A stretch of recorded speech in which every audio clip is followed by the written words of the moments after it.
Okay, as has become customary, we're going to start with charity.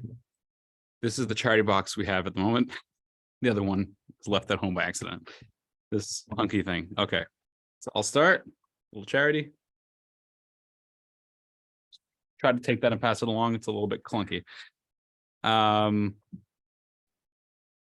everyone. If you'd like to sponsor tonight's class or a future class, please reach out to rabbi@jewisherie.com, whether you're here in person, whether you're watching online, or whether you're watching in the future, because it's going to be recorded.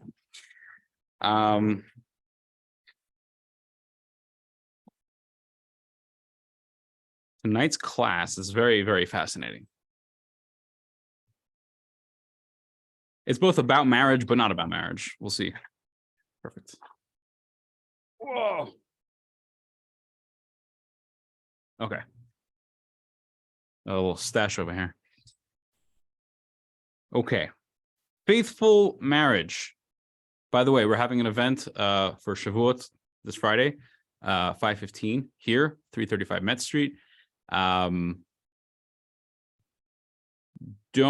eat too much before you come. That's all I'll say. And don't eat any meat either, because we don't want to mix meat and milk. That would be bad. Okay, faithful marriage. The event of the giving of the Torah is considered a marriage between God and the Jewish people.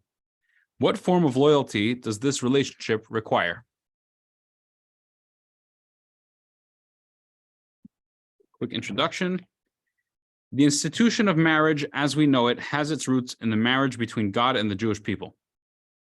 A man has 3 ways of betrothing a woman.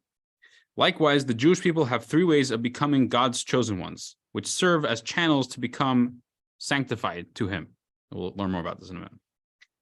Tonight's class is based on a private kind of private talk that the Rebbe said in 1963 to a group of yeshiva students. Okay. We'll start first with a heavenly argument. A lot of cool stuff in tonight's class.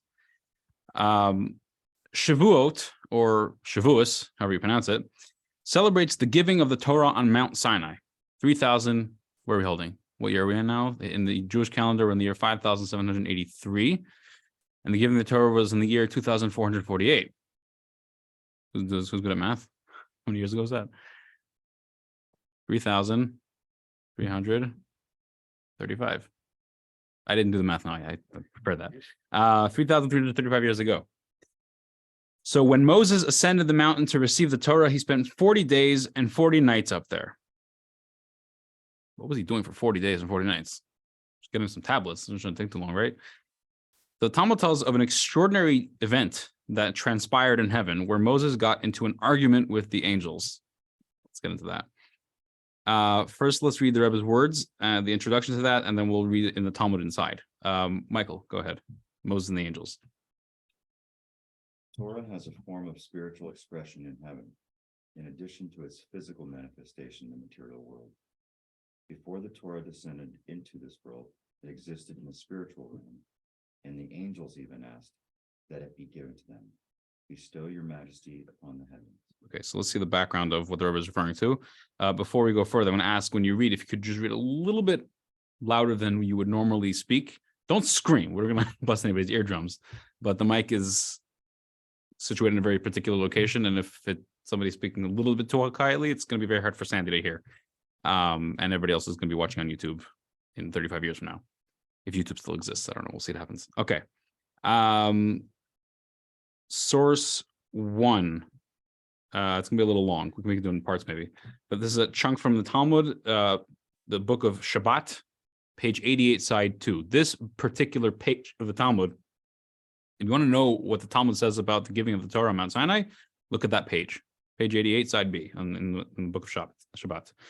Michael, how about you go further in source 1, and you'll. Just keep going. Go ahead. Rabbi Yeshua ben Levi said, when Moses ascended on high, the angel said to Hashem, Master of the universe, what is this son of a woman doing here? He has come to receive the Torah, Hashem responded. They replied, "You have a treasure that has been hidden for 974 generations before the world was created, and you want it to give it to a man of flesh and blood. What is man that you shall remember him, and who is the son of man that you shall be mindful of? Hashem, our master, how mighty is your name on all the earth. You should bestow your majesty upon the heavens." "Answer them, Moses," Hashem said. "Master of the universe, I am scared that they will burn me with the breath of their mouth," said. Hashem responded, "Hold on to my throne of glory and answer them." "Master of the universe," Moses addressed Hashem, "what is written in the Torah which you are giving me?"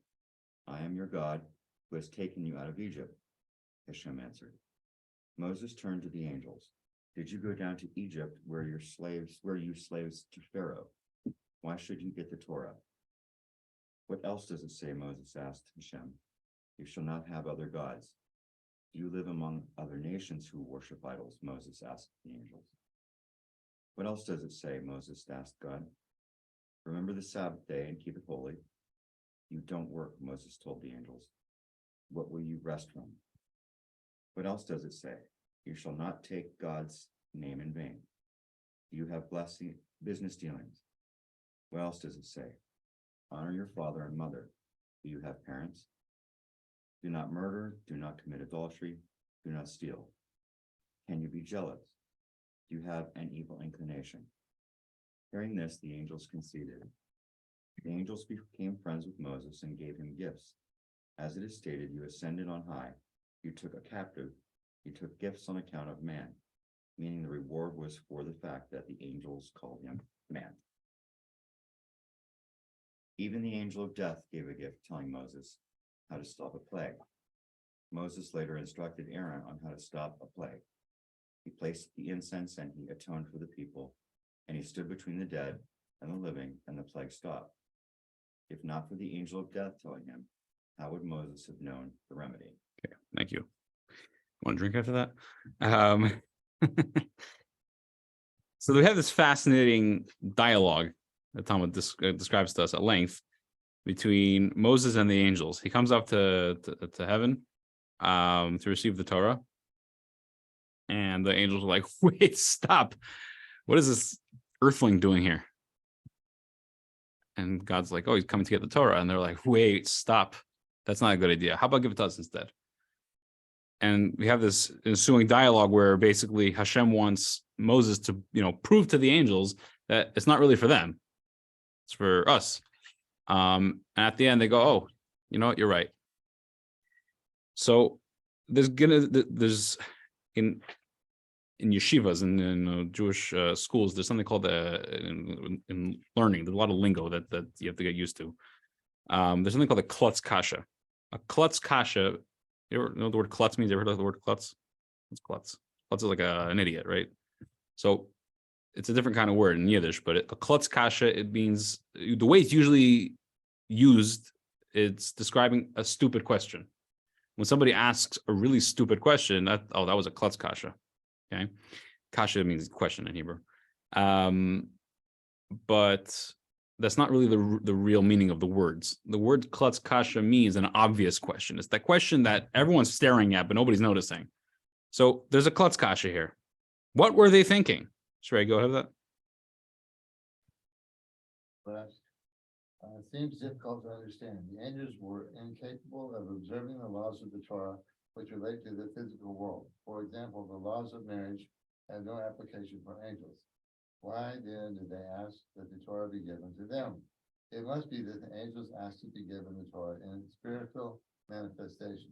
The spiritual plane of the Torah is something the angels could also say. Right. So the question is, the angels know what it says in the Torah. They're not idiots. They're not clueless. They know all these different rules and laws that are very physical experiences, physical behaviors. Angels are not physical beings, and they don't have these problems that we do. They don't have a problem necessarily, but they don't have parents. They don't work. They don't feel jealous. They don't harbor hatred. They don't have any of these things. That's not their problem. So they don't need it. It's not the Torah is not applicable to them. right? So why were they even asking for it? What were they seeking to gain from the Torah if it's not really that anything to do with them? So, like I just answered, that it must be that they're asking to have the Torah in its spiritual form, its spiritual manifestation, not in its physical form, the way we have it down here. That's something they could also study. So, what do the souls of the righteous and angels do in heaven? What are they doing there? It's a soul, a person passes away, their soul goes to heaven. There's angels in heaven. What are they doing? They're playing cards? They're watching TV? No, that's ridiculous. The sages tell us that they bask in the divine glory and study Torah. This says. So the study of Torah in heaven or in paradise, or the word you want to use, is of course a very deep, refined, and pleasurable spiritual experience. But what does it mean to learn Torah spiritually? So let's get a taste. We're actually going to skip the next page. It's optional section. After we're done, you can read it on your own if you'd like. We're going to skip to page 7. I think it's page 7. Okay. So in the continuation of this discussion over here that we're going to study today, the Rebbe is going to analyze the Torah's laws of marriage and explores their spiritual meaning. What the connection this has with what we're learning, because we're learning that by the giving of the Torah, the angels wanted access. They wanted to have a connection with the spiritual study of Torah. And as we're going to see soon, the giving of the Torah on Mount Sinai, as we mentioned a few minutes ago, was the marriage between the Jewish people and Hashem. So we have to understand what is marriage in Jewish law and Torah, and then we can see what it means on a spiritual plane, how it means on the way that's relevant in our lives today, even. Okay, so how do you get married? Elliot, can you go over that? Source 3 from the Talmud. Source 3, Talmud, Kiddushin 2a. A woman is betrothed with money, a legal document, or cohabitation. Rashi, money, he gives her money or an object worth money and tells her, "You are hereby betrothed to me." Document, he writes on a paper, even if the paper has no value. "You are hereby betrothed to me." Cohabitation, they engage in marital relations and he says, "Be betrothed to me." Perfect. So the Talmud, the Mishnah actually gives 3 different methods that one can become married. Money, document, or cohabitation. Practically nowadays, we kind of do all 3 in a sense. Money, something of monetary value is given, a ring. It's the custom. Document is not exactly, when we talk about the ketubah, the marriage document, that's not exactly the same thing. The ketubah is not really something that's makes the 2 people married. It's like a legal document, really, that there's certain responsibilities that the husband has to the wife, and that's what this the ketubah is spelling out. Okay, let's go further. Page 7. Let's see the Rebbe's comments on a married woman is consecrated. Barry. The open Mishnah of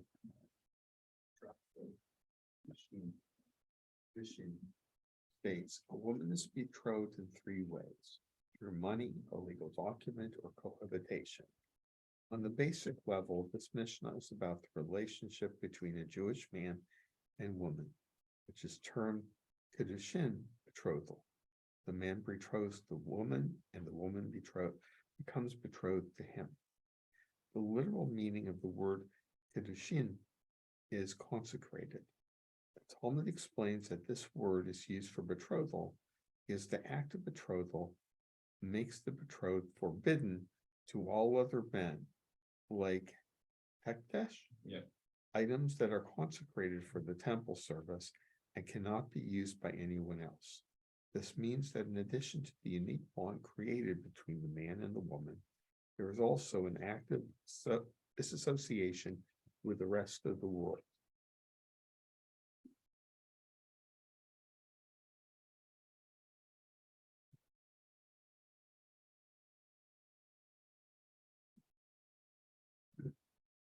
The exclusion of all others is a key element of betrothal, to the extent that it gives its name Kiddushin. Why is the marriage called Kiddushin, consecration? Because with this act, the woman becomes forbidden to the rest of the world. like something holy and consecrated. Thank you, Barry.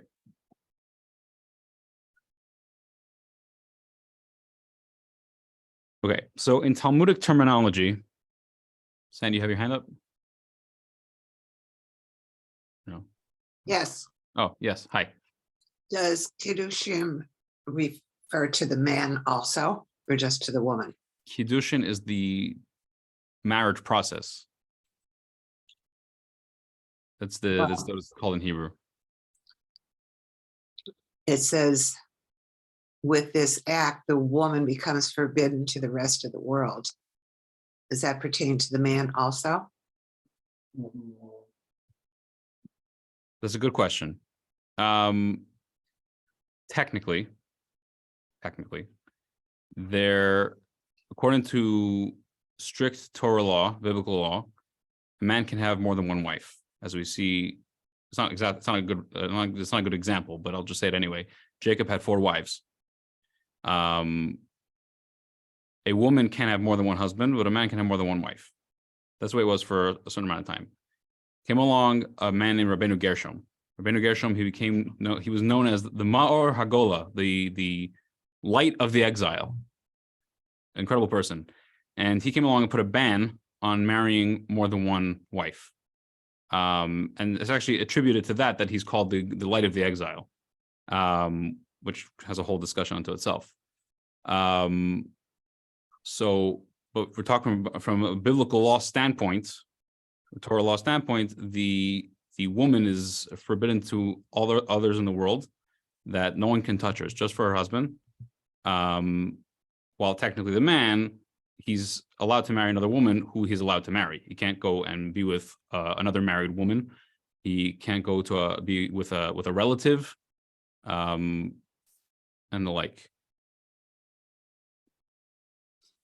Answer the question? Okay. In Talmudic terminology, a married woman is called consecrated. What does this word mean? The same way holy objects were set aside for use in the holy temple and belonged to God, and nobody else was allowed to use them, so too a married woman is forbidden to all other people. Just as holy objects are treated with respect and dignity, other men must respect a consecrated, so to speak, woman's relationship. In other words, marriage binds the fate of the couple together, and at the same time disconnects them from all other people in the world. An inseparable part of marriage is the faithfulness of the couple to each other. We can see for ourselves how actions that express a connection with someone else question the loyalty of the couple and destroy the relationship. This is why the act of marriage is called kiddushin, which denotes the paramount importance of the faithfulness of the couple. Where does this requirement for exclusivity come from? The Talmud says that there are 3 partners in the creation of a person. There's God, the father of the person, and the mother of the person.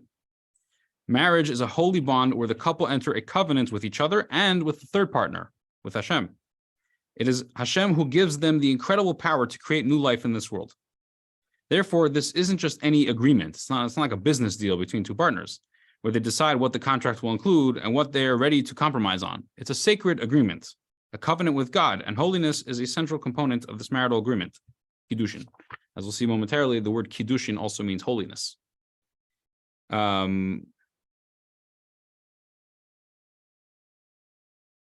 Okay, 3 ways to marry. Sandy, can you read that? Page 8.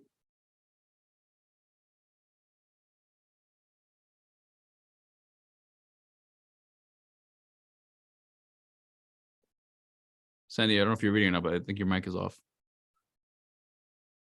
Sorry. Oh, all good. Perfect. Kiddushin can be effected in 3 ways: money, a legal document, and cohabitation. The Mishnah and Talmud discuss the legal details of this. There are basic differences between each of the 3 forms of kiddushin.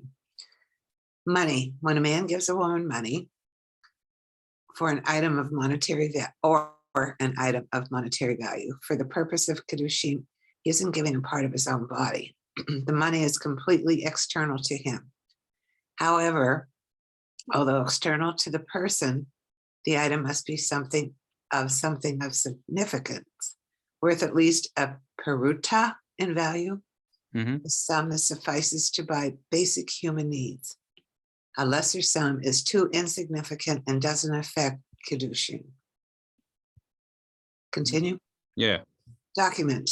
The document itself need not be worth anything. All that is required is for a man to write on the document, "You are Mekudeshet to me," and for the woman to willingly accept it. Cohabitation.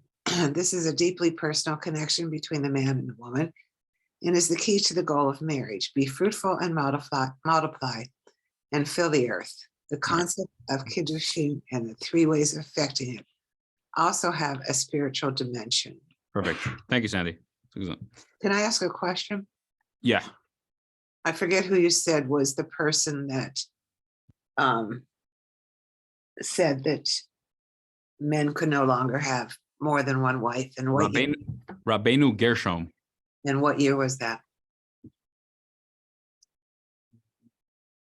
No, much longer. This is a good we have Google gives a lot of problems sometimes, but sometimes we can actually appreciate Google. Give me a second.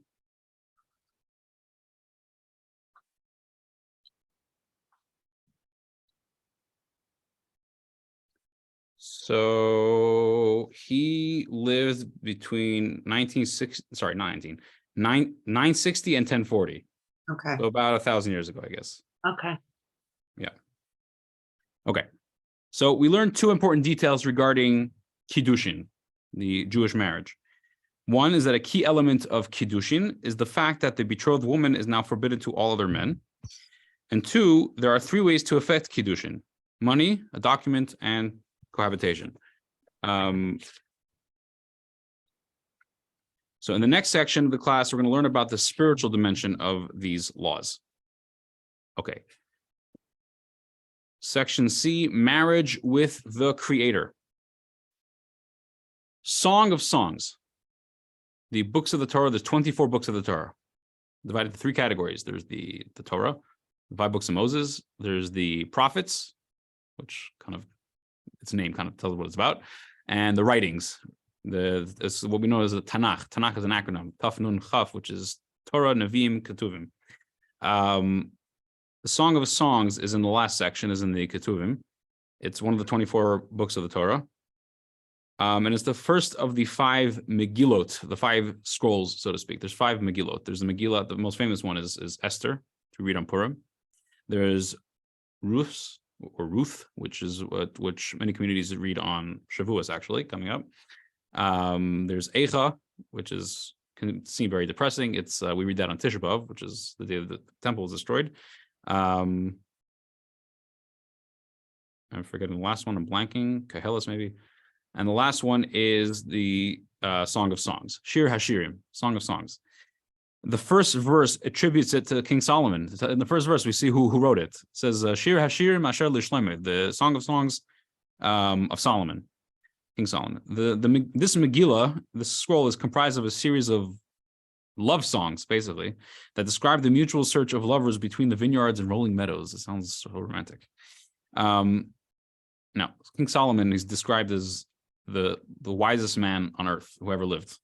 Pretty sensual. So when you read that book, you can get pretty lost in it and be like, wow, this is like the first, romance novel. Pretty steamy. Yeah. If a person, thinks that it's just about a love story between a man and a woman, it's a big mistake. Moby Dick was about a whale too. It's a big mistake. The sages explain that this book is actually the entire thing from beginning to end is a metaphor of the relationship between the Jewish people and Hashem. Hashem is the man, the husband, and the wife is the Jewish people. In many communities, it is recited on Friday afternoons, Shabbat, and on the Shabbat during Passover. So let's read a little thing about the Song of Songs. This is from a Mishnah, tractate Yadayim, chapter 3, Mishnah 5. Michael, can you read that? Rabbi Akiva said, the entire world was worthwhile just for the day Song of Songs was given to the Jewish people. For all the writings are holy, and Song of Songs is the holiest of them all. So Rabbi Akiva just blows things out of the water. We look at this book and we're like, whew, this is quite the novel. And then we read this statement from Rabbi Akiva and we go, wait, what? So the sages were debating, what's the context of this? They were debating which books are holy and should be considered as part of the Tanakh of the 24 books. Some are of the opinion that the Song of Songs, replete with love songs, wasn't a holy book, right? The entire world was worth. We'll go there in a second. Rabbi Akiva, they felt it wasn't a holy book. Rabbi Akiva, he was the man. His depth of wisdom was unfathomable. He looked at Song of Songs and he said, "You guys, you're making a mistake." He interrupted the discussion. He declared that the Song of Songs is holier than the rest of them. Why? Because these songs are metaphors for the relationship between God and the Jewish people. So I'm going to have you read a little more. The wedding with the Torah, to the Rebbe's words. The sages teach that Song of Songs, which describes the relationship between a man and a woman, is a metaphor for the relationship between Hashem and the Jewish people. Hashem is the husband and the Jewish people are the wife. The Mishnah in Tractate Tanit states that the day of his wedding refers to the day of the giving of Torah. Okay, I don't know why it's written like this, but the day of his wedding is actually a part of a verse. I don't know why it's not like quoted properly, but the day of his wedding, the sages say that refers to the day of the giving of Torah. Yeah, go ahead. That's a quote from V'yem chasunos, Song of Songs. I think it's from Song of Songs, yeah. Good. The day when Hashem gave the Torah to the Jewish people was the day of the wedding between them. That was the day when Hashem chose the Jewish people from among all nations to have a special relationship with him. As the verse states, "You will be a kingdom of priests and a nation and a holy nation for me." Excellent. I was planning on saying this at the beginning of the class, but it went one ear out the other. But this one, it was in my head. It went out the ear. Just to understand the context a little bit of this discussion tonight. The way marriage is looked at in the world is constantly changing. It's been like a certain way for a couple thousand years, and then recent times it's been changed, and it's been changed multiple times. The way whether it's appreciated or not appreciated, or looked up to or looked down upon, people are constantly changing, and their viewpoints on life and things, and important things and unimportant things, are all changing rapidly. The Torah's view on marriage, the way the Torah talks about marriage, it doesn't change, because Torah doesn't change. Torah is always the same. It's Hashem's wisdom, it's Hashem's will, it's Hashem, it's one with Hashem. Just like He doesn't change, nothing else about it, about all this changes. So Torah's perspective on marriage, which Torah actually is the one that introduced marriage into the world, doesn't change. With that said, sometimes we can look at certain things the way the Torah talks about marriage between a husband and wife, and sometimes a person might get confused and say, "This sounds very strange. This sounds very odd," or other even harsher words. And just you need to appreciate that not necessarily are we having full context and full understanding of the topic at hand. We're so used to the way we grew up and the way we were raised and the way we perceived marriage, whether secular marriage or Jewish marriage, which is a holy thing. We have certain mindsets about it and certain opinions about it necessarily, maybe. And sometimes we look at the way the Torah presents it to us and we impose our thoughts on what the Torah is saying. We say, this sounds strange. But we never ask the Torah, what do you say about this? If we understood the Torah's perspective on marriage properly, we would realize that it's the most beautiful thing. It's literally the most beautiful thing. Just like there's a famous story. I think we actually mentioned once in one of these classes. There was a group of Jews. They were sitting together. This story happened in the 20s or 30s, maybe. There was a group of Jews, and they were discussing what is the economic system of the Torah. What's the Torah's economic system? Torah has a lot of stuff going on in it. There's marriage. There's there's business laws, economy. There's That's two examples come to my head, but that there's a lot. It talks about everything. And the Torah has an economic system. So they're just debating what is the economic system of the Torah. Some were saying it's capitalism. Some saying it was communism. Some were saying that insert other economic systems here. And while they were discussing, the previous Lubavitcher Rebbe walked into the room, and he heard the discussion. They asked him, like, what do you say? Which of these systems is the Torah system? So he answered, the good and the positive qualities that each of those systems have, that's the Torah's economic system. Because Hashem, who is the ultimate good, as the sages say, that the nature of one who is good is to do good, and Hashem is the ultimate of good, and he created goodness.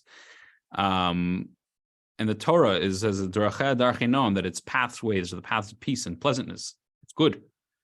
So we have to understand that no matter how much society is changing, their viewpoint is and their perspective on things is evolving, literally changing every single day. What was good yesterday is awful today. What was awful yesterday is praised today. And that can change tomorrow. And it does. The Torah is always the best of the best. It is the most ethical, the most positive, the most good that there can be. If I look at Torah and I see something that doesn't jive with me very well, and I go, "Ooh, what?" It's because I'm not understanding it properly. That's it. That's the only thing that's missing. That's the context I wanted to start with the class with. But like I said, it was in here, but it vanished somewhere. So I said it here. Okay. Marriage is consecration. This connection, or page 11 in your book, this connection is termed kiddushin.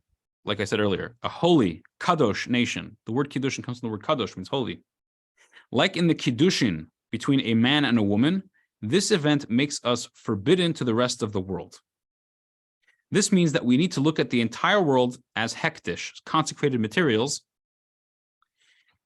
And as the Talmud states in Barachot, anyone who benefits from this world without making a blessing has improperly derived benefit from items consecrated to God, as we're going to see in a minute, the source for that in the Talmud. But marriage between a man and a woman has an element of consecration, making the woman consecrated in relation to the rest of the world and restricting the relationship any other man can have with her. The same is true regarding the spiritual marriage between Hashem and the Jewish people.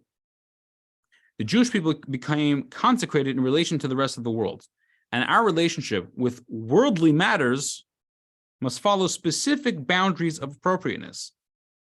What does this mean?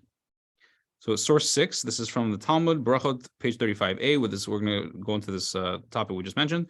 Rabbi Yehuda said in the name of Shemuel, one who derives benefit from this world without saying a blessing is like one who enjoys consecrated items. As the verse states, the earth and all it contains is God's. So the Talmud tells us that the world isn't ownerless. It's not ownerless. Somebody owns it.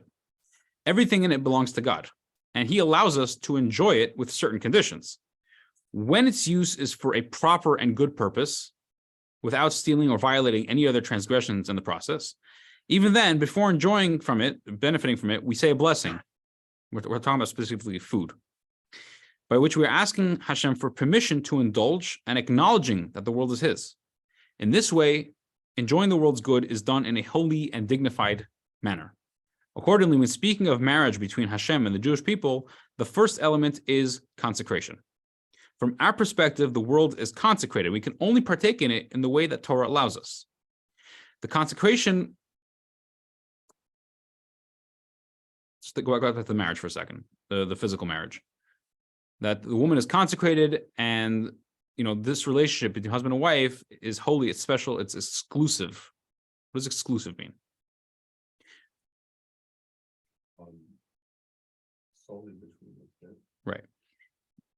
But why is that different than a friendship? Like, I have a friend, so she has a friend, or they have a friend, or somebody has a friend, and it's not like I can only have this friend.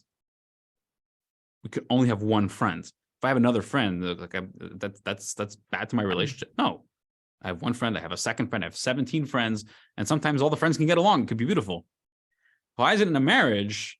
You can have 2 husbands, 6 wives, 17 husbands. What's the problem with that? It's a different kind of friendship, no? No, because the whole idea of marriage is exclusivity.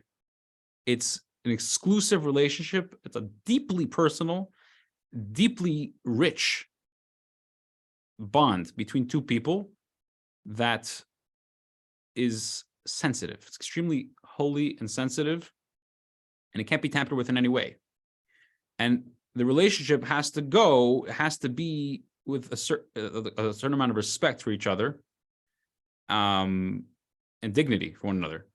So for a husband to go and have a second wife, honey, it's nice that I like spending time with you, but I'm gonna go to my other wife now. There's something it's not good here. There was something really weird in what Jacob did. So those who have had, those holy, righteous people who've had more than one wife, they had reason for that, and they are not regular people. That was some interesting reasoning and deception. Right. So, right. That's we have to stop thinking we're all like one, we're all like the same people. There's me, there's King David, there's Moses, we're all the same. We're all human.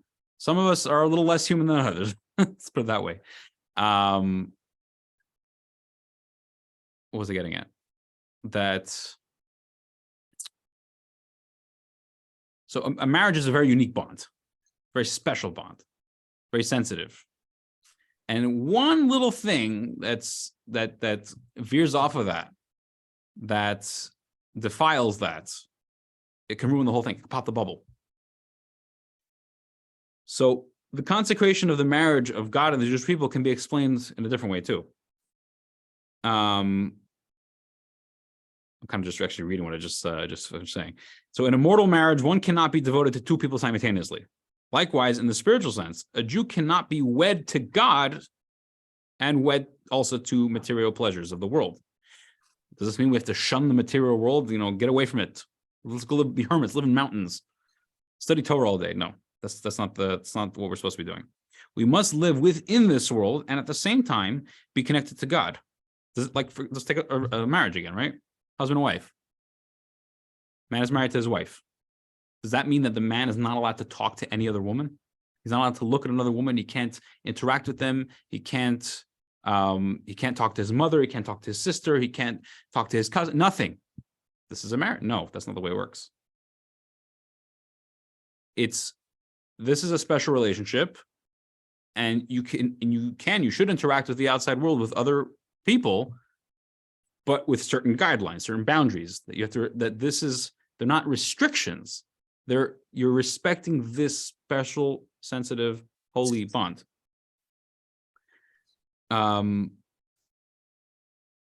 So we must live within this world and at the same time be connected to Hashem. But deep down, we need to have our priorities straight. Sometimes we must decide what is really important: to be a Jew or a person of the world, to go to synagogue on Yom Kippur or on Shabbos too, and miss out on the trip of a lifetime, or the reverse.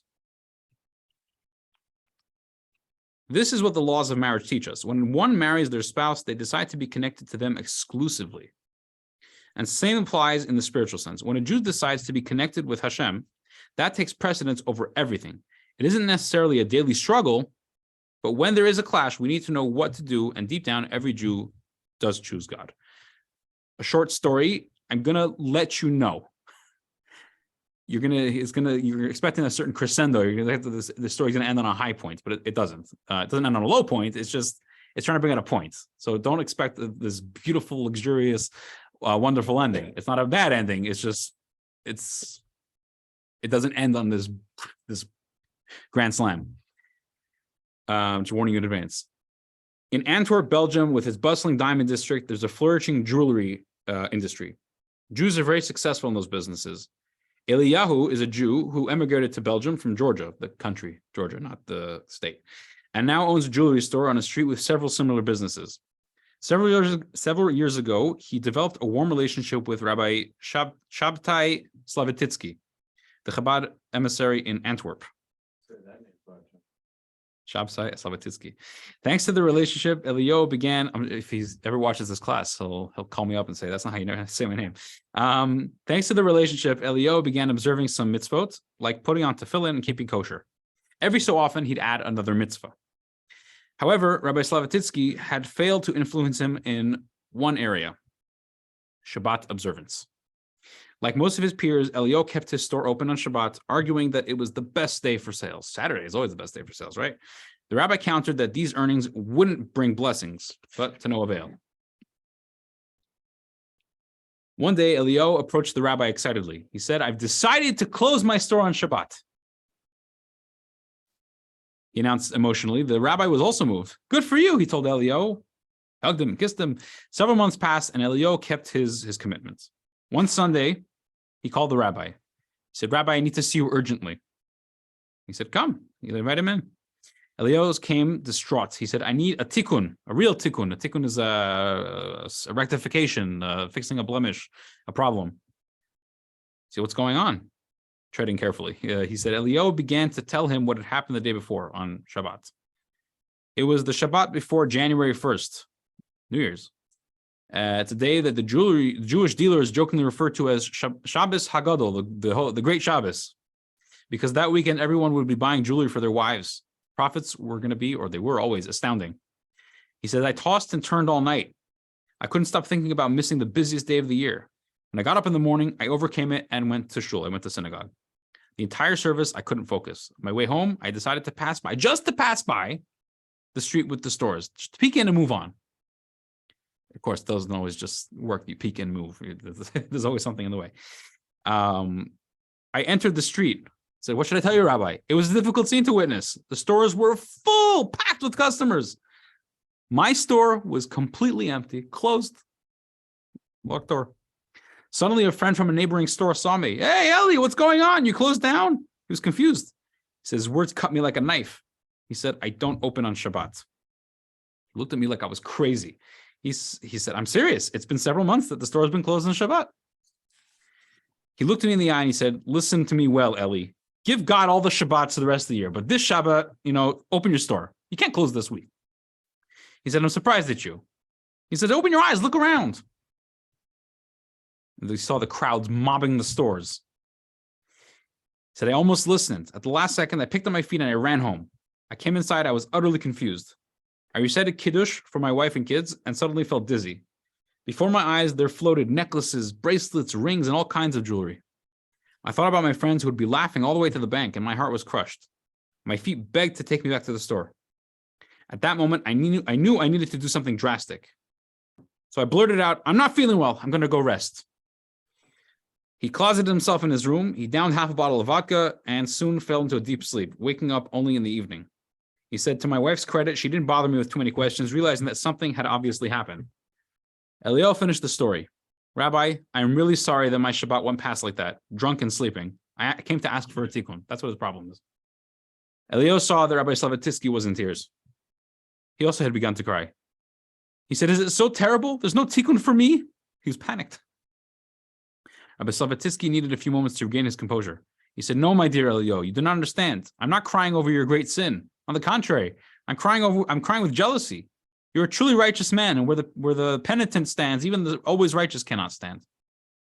Eliel looked bewildered. "Look," the rabbi explained, "I'm thinking about my Shabbat and comparing it to yours. I got up in the morning, went to the mikveh, I went to synagogue, and I prayed calmly. Nothing bothered me. Nothing disturbed my Shabbos rest. I came home, I ate the meal, sang songs. It was a real delight. I gained from Shabbat. On the other hand, what did I give to Shabbat? What have I sacrificed for it?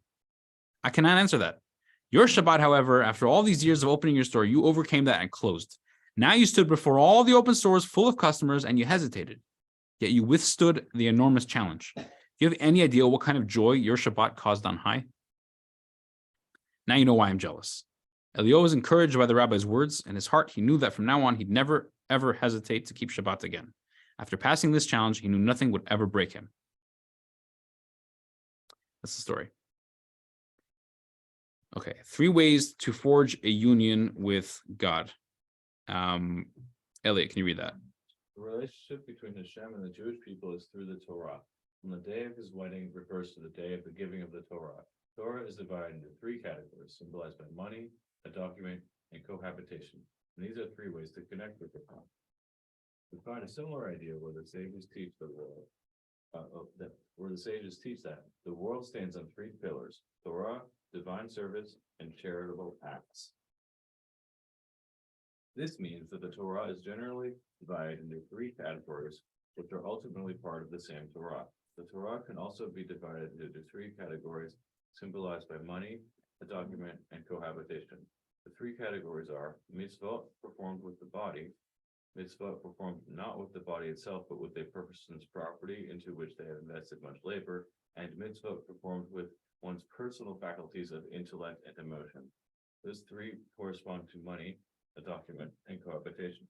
Cohabitation refers to the mitzvot performed with the body. Money, which includes anything of monetary value, refers to the mitzvot performed with one's property. A document, the use of the document for kiddushin, is derived from the word sefer, which alludes to the study of Torah. Sefer Torah. So the division between intellect and emotions, and within action, there are actions done with the body and actions done with property. So let's just see that a little more detailed. Barry, can you read some things you have to do yourself? The division between mitzvot performed with the body and mitzvot performed with property parallels a law pertaining to one's kiddushin. Mitzvot performed with one's property can also be fulfilled through an agent. Mitzvot performed with the body, such as laying tefillin, cannot be performed through an agent. It is a mitzvah that must be done with the person's own body. The same distinction exists with regard to the three manners of kiddushin. Kiddushin by means of money or document can be done through an agent, but cohabitation can only be done by the man himself and not through an agent. So just the point that we're bringing out over here, the main point, which is that our marriage with Hashem, which started at the giving of the Torah, which we're going to commemorate and hopefully relive at a certain extent on Shavuot coming up on Friday. So this relationship is Judaism. That's all of Judaism. That's that relationship. That's expressing that relationship. And just as there's three ways to affect that relationship on a physical level, the marriage, so to our marriage with Hashem, there's three ways it can be expressed, and it should be expressed. These three methods of kiddushin, money, document, and cohabitation, have an interesting detail. Kiddushin by means of money or document can be carried out through an agent, through a proxy, through a messenger. Right? A person can, if a person is giving a ring, and that's how he's affecting the kiddushin, the marriage, he doesn't have to give it to the woman himself. He can send somebody and establish him that you are my agent to affect this marriage between me and this woman. And if he goes and gives her the ring, these two people are now married, not the agent. He's not married to this lady. Same thing with the documents. But the method of cohabitation can only be done by the husband himself, of course. The same is true regarding the three categories in mitzvot in Torah. Mitzvot related to a person's property, things you own, such as giving charity, can be performed through an agent. If you have $1, you can give the dollar to somebody, say, can you give this dollar to charity on my behalf? And when they put it into a charity box or they give it to a poor person, they're not doing a mitzvah. I mean, they're helping with a mitzvah, so they definitely benefit from that, but they're helping you do a mitzvah. So that's what the Rebbe would always. Correct. And the Rebbe would give $1. The Rebbe had I think you pointed it out. The Rebbe had a custom in later years, in the late 80s, early 90s, to stand for literally hours in 770 Eastern Parkway in Brooklyn, the main Chabad synagogue. Would stand for literally hours and hours and hours every Sunday, giving $1 bills to literally thousands of people. There's videos of it. You can see it on YouTube. And people just would come just to get a word with the Rebbe, briefly ask for advice, just to see the Rebbe, to be in his presence. And the Rebbe would give $1 and, give them a blessing. What was the point of the $1? Not to spread the wealth. The idea of giving the $1 was that this person should give to charity.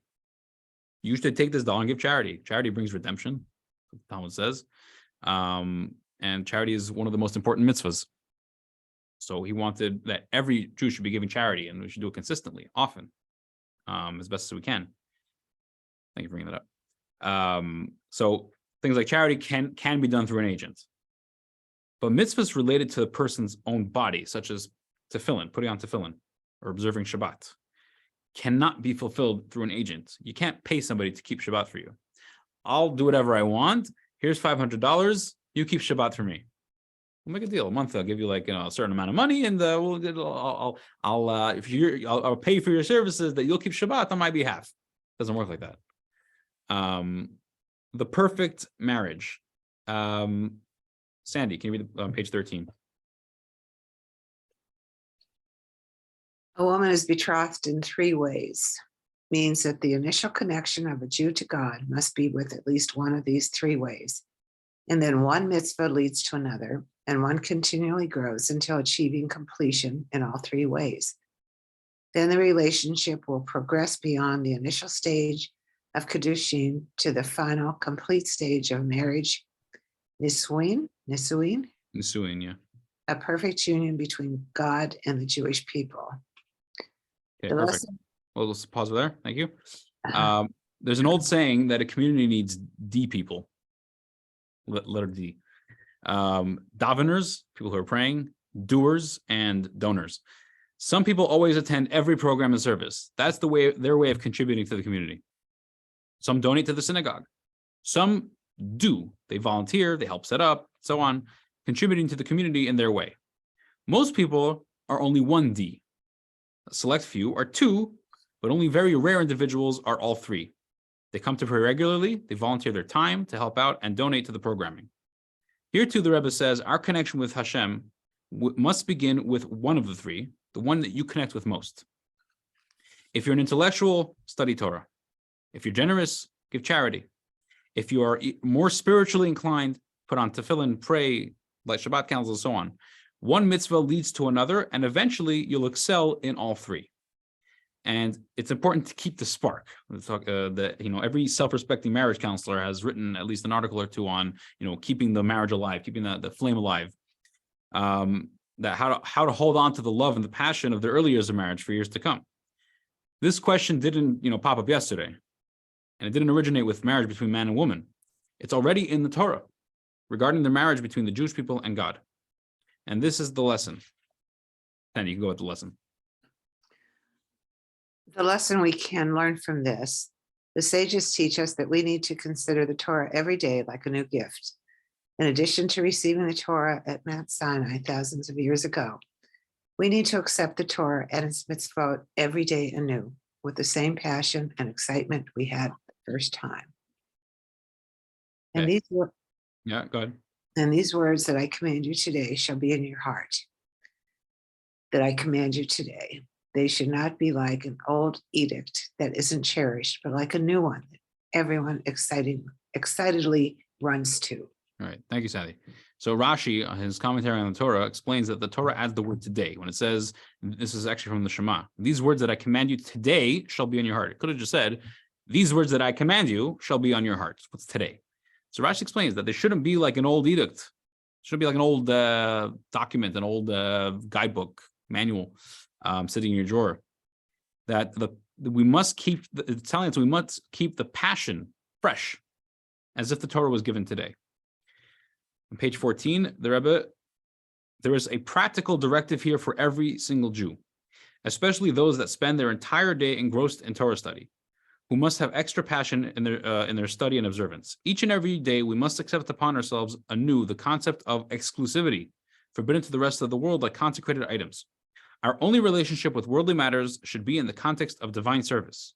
We need to focus on continually increasing in our Torah study and mitzvah observance, beginning with one of the 3 ways. Mitzvot performed with the body, cohabitation, mitzvot performed with the intellectual faculties, document, and the largest category, mitzvot performed with our property, money. This makes our relationship with God into an enduring bond that lasts all year round. The address we studied tonight was delivered by the Rebbe in his office to a group of students from the Ner Yisrael Yeshiva in Toronto, not too far from here, well, relatively, who came to meet with the Rebbe. The Rebbe explained to them that the Torah's demand that we accept the Torah and mitzvot every day anew must express itself on both of the realms mentioned above. In the realm of holiness, a Torah student needs to be constantly aware that their relationship with the world around them must be holy. As explained earlier, we must have a clear order of priorities. Torah and mitzvot are the important things. A game of football may be enjoyable, but it isn't nearly as important. In addition, one's passion and excitement must express themselves in a connection with Hashem through one of their three paths: mitzvot of the body, Torah study, or mitzvot with one's property. I want to add one little thing that's sort of connected, more connected with Shavuot. I just have to get a book from my office. Give me 3 seconds.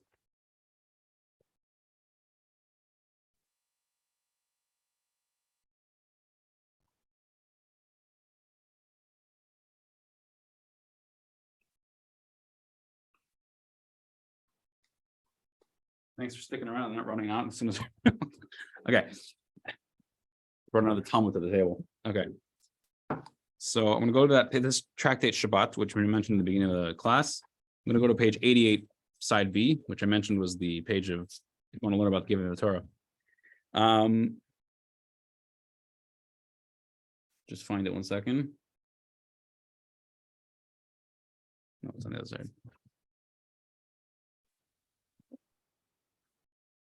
Give me 1 second.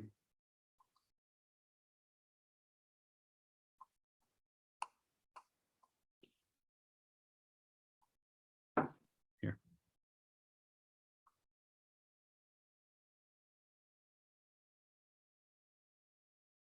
Bear with me, bear with me.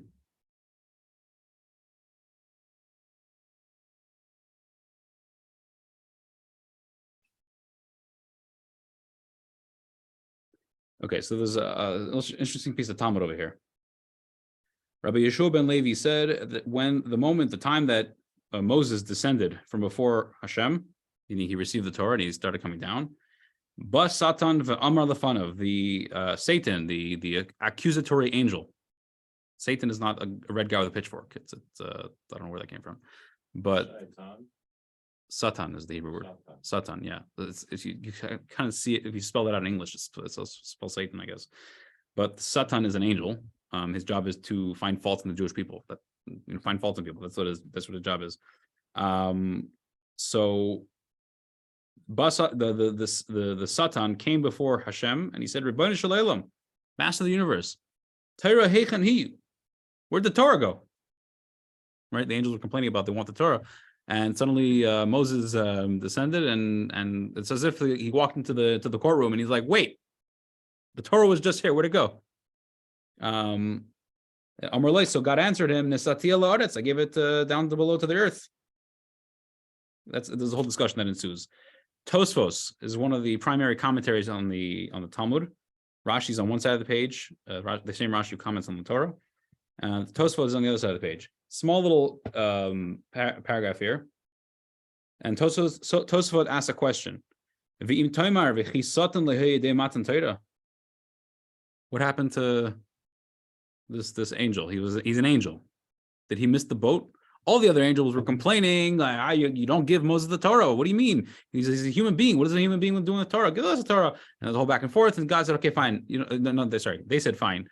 Well, we agree. And Moses got the Torah. He brought it down to us. It's almost like this Satan. He walks in like after the party, and he's like, "What happened?" But was he not aware that this grand, monumentous, historical occurrence was happening? In fact, arguably, not even arguably, but if you learn about the spiritual significance of the giving of the Torah, it was the most important event in history. And he's an angel. Like, how did he miss the boat? That's what Tosfos asks. The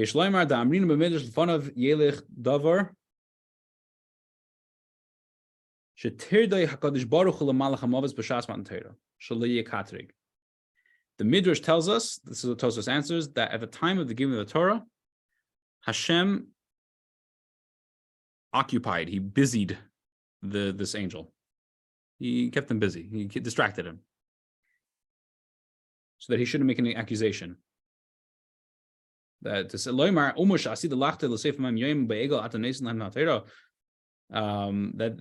say, this nation that's in the future in 40 days is gonna sin by making a golden calf and worshiping it. You're gonna give them the Torah.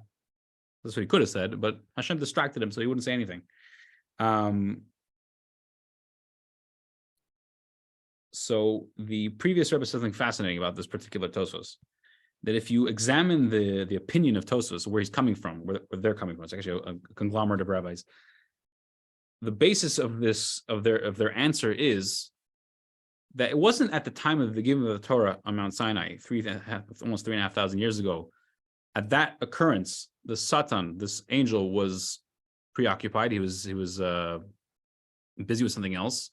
But every single year since then, including this coming Shavuot on Friday, the accusatory angel is made busy with other things. Hashem distracts him. So it is a very, what's the word I'm looking for?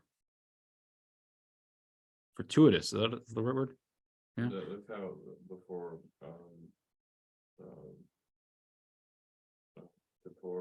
you do the one day without the shofar. Similar idea. Yeah, similar idea. That on this day, on Shavuos, it's such a special time that we have, less distractions necessarily, or that's not the right word, but it's easier to grow in your Judaism. It's easier to add another mitzvah. It's easier to add in learning Torah. It's an opening where Hashem tells the negativity, be busy somewhere else, to an extent. So it's a time that we have an easier time to, in Yiddish you'd say chaparein, grab the opportunity, and grow. Okay, questions, comments, etc. Etc. means jokes. On today's Satan. On today's Satan. Okay, I have a question. Yeah. If the Torah was given to us from God, and these are God's words, and we're supposed to follow them, how Yeah. is it that man can change some of the things that it says?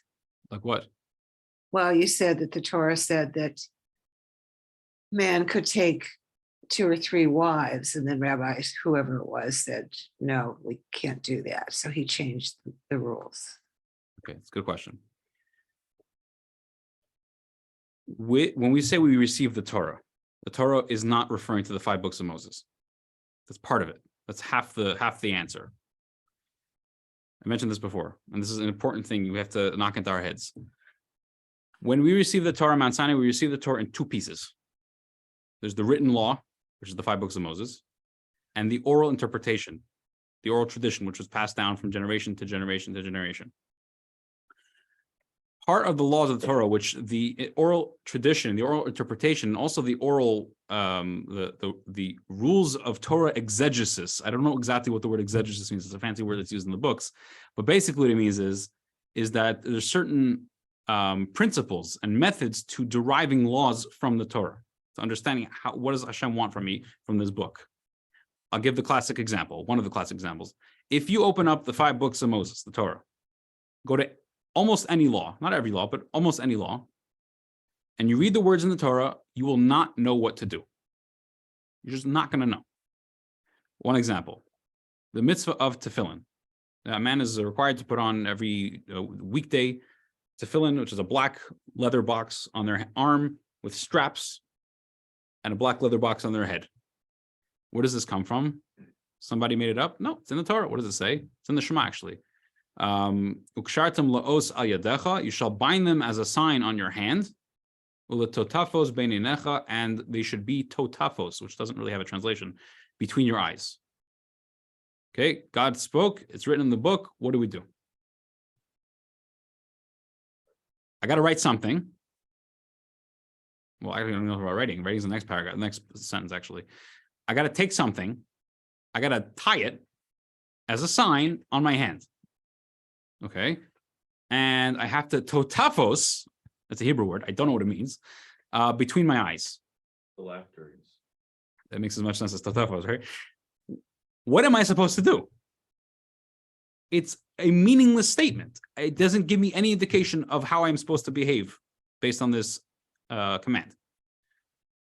There is an oral interpretation. This is the tradition that was passed down since Moses. God told Moses. Moses told. It's actually the sages say how the process went. Moses gave it to Joshua, and Joshua and to Aaron, and to his sons, and Joshua, and then all the elders, and then the Jewish people at large. And this is passed down from generation to generation. It wasn't like a few select people that had this knowledge and they passed it down to the next select few people. Everybody knew this. What does this mean? You shall tie them. Them is referring to the tefillin that with the boxes and the straps. And this the oral law of the Talmud, which kind of codifies the oral law, describes exactly how they're supposed to look, how they're supposed to be made, what's inside them. In the tefillin, there's different parchments that have different passages from the Torah on them. And if you just look at the written word, you don't know what to do. For another example, yeah, it talks about the laws of slaughtering an animal. You can't eat an animal, even a kosher animal, cow, a sheep, a duck, a chicken. Kosher animals, they have to be, well, fish and birds. Fish is a different story, but you can't eat even a kosher animal unless it's been slaughtered according to Jewish law properly. If it's been shot or stunned or electrocuted or it was found dead in the forest, it can't be eaten. It's not kosher. The same not kosher as pork. There's a verse. Hashem tells Moses that you should slaughter this animal ka'asher tzivisicha, as I had commanded you. Go through all the books. You won't find any mention of what exactly that means. You're supposed to do it in this way as I commanded you. What? What am I supposed to do? How do I do it?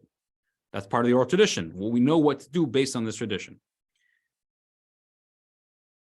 Part of this, and by the way, the oral tradition is huge. It's a ginormous, what's the word I'm looking for? Collection, Collection. Collection is a good word, yeah. collaboration. Yeah. Thank you. It's a lot of information. It's a lot of stuff. It's a lot of words, a lot of teachings. So part of those teachings, there's rules, there's different things, different principles. One of the principles is, and then going back to your question, more particularly, one of the principles is that a Torah sage can enact something, can decree something, can put something in place for the Jewish people, okay, with certain rules. They can't do whatever they want. And if they're doing whatever they want, then they're not a real Torah sage. How did he The become Torah sage is enacting something because they see a need for it. So, how does this person become a Torah sage? good question.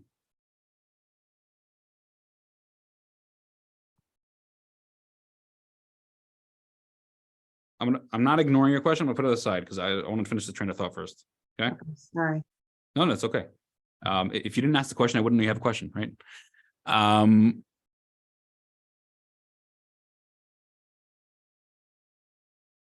So one of the things is, with certain conditions, the sages can say that something that the Torah says you may do, you can no longer do. And there's a reason for it. They don't come along and say, no more tefillin. And they can't say that. Nobody can say no more tefillin. With negative commandments, things that you can't do, those can't be undone. Nobody can come along and say, we see a need that Shabbat observance should be stopped. No more Shabbat. Saturday is the same thing as Sunday and Tuesday. That can't be done either. With positive commandments that are things that we're supposed to do, with certain guidelines that the oral tradition gives us, the Torah tells us, with these guidelines and with these precepts, with these principles, if there's a need, then there's a certain room to put a stop to a certain behavior. The sages in the time of Rabbeinu Gershom, who enacted this decree not to marry more than one wife, and Rabbeinu Gershom specifically, saw a need to put a stop on this. Whatever the reason was, and the books where this is discussed. And there's an important point here too. The important thing that you need to understand. A sage can't just get up. Somebody who is a Torah sage, however he got to that status, he can't just get up and say, I mean, he could. He said that he sees a need within the guidelines of Torah that something should be put into place or stopped or put on pause. It's not that simple. I'll give you the best example. The holiday of Purim, we just had a couple months ago. was the whole book of Esther, the whole story. The whole Jewish people were in danger. Haman, it was hung, and then we won the war, and it was a great miracle, and we celebrate with food, with the reading of the scroll of Esther, and so on and so forth. Are you aware? Are you aware? Mordechai, the guy in the story, Mordechai. When the sages of his time, including himself, enacted the holiday of Purim, that every year the Jewish people should celebrate this holiday with certain things and certain mitzvahs. He wanted it to be like a real holiday. What do you mean like a real holiday? There are things on Shabbat that we can't do. Just like on Shabbat, there are things on a holiday, Yom Kippur, Rosh Hashanah, Passover, things that we can't do. You can't drive a car on Passover. You can't light a fire on Yom Kippur. There's certain activities that we just don't do on these days. On Shabbat, it's a little more extreme. But on a holiday, it's a little lighter. Certain things that we can do, but a lot of things that we can't do. Mordechai wanted Purim to be like that. And it didn't happen. Who knows why it didn't happen? If he wanted that to happen, there was a good reason for it to happen. I'm sure he had very good reasons for it, very substantial reasons. Why didn't it happen? Why don't we have Purim today as an actual full-fledged holiday, so to speak? Very simple answer. And it's a profound answer, and this is part of what I'm saying. The Jewish people at large did not accept it. A Torah sage is not some dictator that comes along and says, do what I say, and everyone says, okay. Well, it's also not in the Torah. Right, but the sages have the ability to enact certain things that are not in Torah. Right. He wanted it to be a real full-fledged holiday where certain acts of labor are not done, just like on Shabbat, just like on Passover or Shavuot or Sukkot. He wanted that, and the Jews did not accept it. Therefore, today, Purim is not such a holiday. It's a holiday, but it's not that kind of holiday. So there's two components. They decree it. That's not always the case, but they put something in place, and the Jews accept it. So we celebrate Purim today. We did it the way we celebrate because us thousands of years ago, didn't stick. It's another type of agreement. Yeah. Jewish people are constantly reviving their relationship with the Torah by agreeing to perform a mitzvah every day. Right. Exactly. So.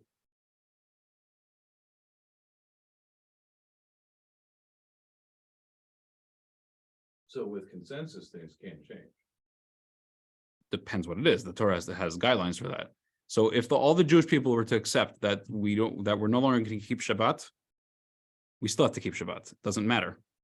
We can accept today till tomorrow. It doesn't help because the Torah does not allow for such a thing. How does one become a Torah sage? How does one be considered a Torah sage? I wasn't ready for the question, so I'm not going to answer it at length. Oh, okay. You can watch it on YouTube afterwards. You can see what I'm going to say about it. See you, Sandy. How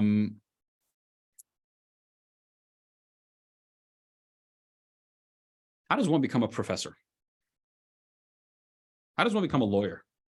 Go to school for a very, very long time. Very long time. And the lawyer who's sitting in his office, the doctor is sitting behind their table, whatever it is. How can you trust them? Maybe they're not a doctor. Maybe they're not a doctor. They just play one on TV. The state certifying board. Okay, he has a thing on his wall. So what? So you're basically trusting that this guy who's about to operate on a person, I'm not gonna say on you because I don't want to make any whatever, but somebody's gonna go into an operation. He's trusting that this person who's gonna cut them open, literally, knows what they're doing.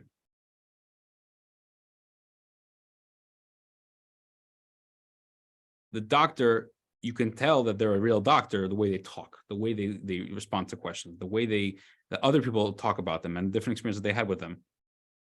You see that this person knows what they're doing. They've learned this stuff. They have experience. They have years of experience. So a Torah sage is a similar thing. Somebody who learns Torah, not that they learn Torah, 9 to 5. or 8 to 9. You know, this is somebody whose their life is Torah.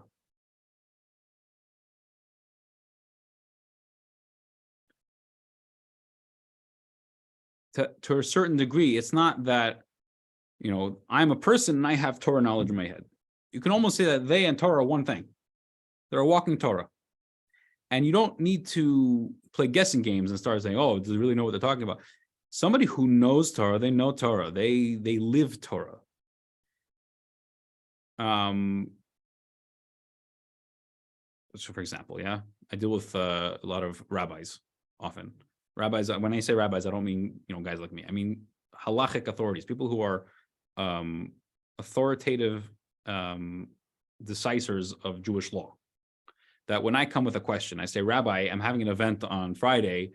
Can I do this and this? Is there a problem with it? With this, which is what I do, by the way. I don't just make an event and just hope that it's kosher. I'm not just talking about the food. If there's something that I'm not so sure, is this the right thing to do, or is it questionable? Is something, should I be doing it a different way that's in line with Jewish law? I ask the question, and he tells me the answer. Like, this is what you could do, or what you should do, or you can't do. How does he know? Maybe he's making it up. I can ask him. How do you know? He'll tell me. Oh, if you open up the Code of Jewish Law to this particular chapter, but there's hundreds of chapters in the Code of Jewish Law, and there's I don't have one here, but like, there's the main, in the middle of the page, the bigger text is the law. Then there's the commentary on the side and on the bottom, which are explaining the law and you know, arguing with the law and in the different ramifications and all that. And he knows exactly what each page and what each word says and what each rabbi said on each page and how it relates to this question and how the principles and the foundations and these different elements are all play out in this answering this question. So he knows what he's talking about. I don't have to trust him. He can just tell me. I can ask him. Now, the sages of earlier generations, they were much loftier, much holier, much wiser than, you know, people are today. And I'm not going to say knowledge, their acquisition of Torah was beyond anything we can imagine.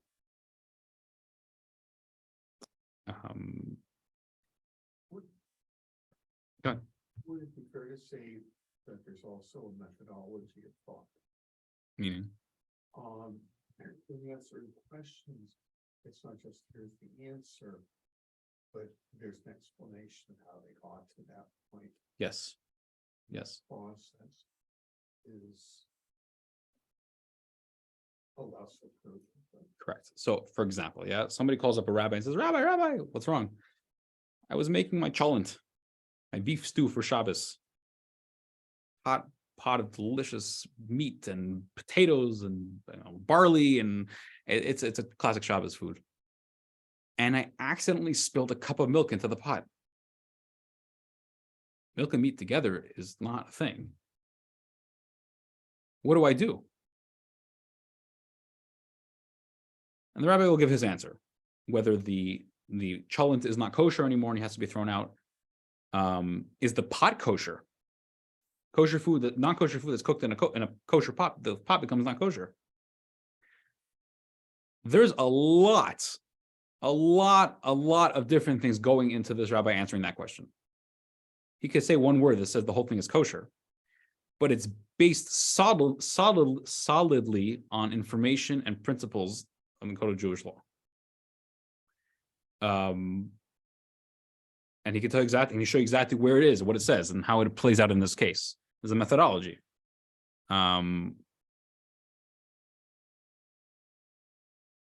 So again, I wasn't prepared for the question, so I don't have an accurate, not accurate. I don't have a adequate answer, but best for right now at least. Okay, 8:20. I think we'll pause here. I hope to see you all, and hopefully everybody watching between now and Shavuos tomorrow night. By the way, hope to see you all at our little program here. We're gonna hear the 10 Commandments being read. We're actually having a group of rabbinical students come up from Brooklyn. They're going to bring a lot of excitement and energy to the holiday.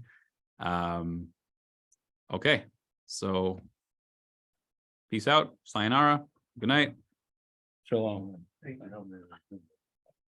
think this died actually. No, it didn't die. 1 second, let's stop the recording over here. I've seen the word several times.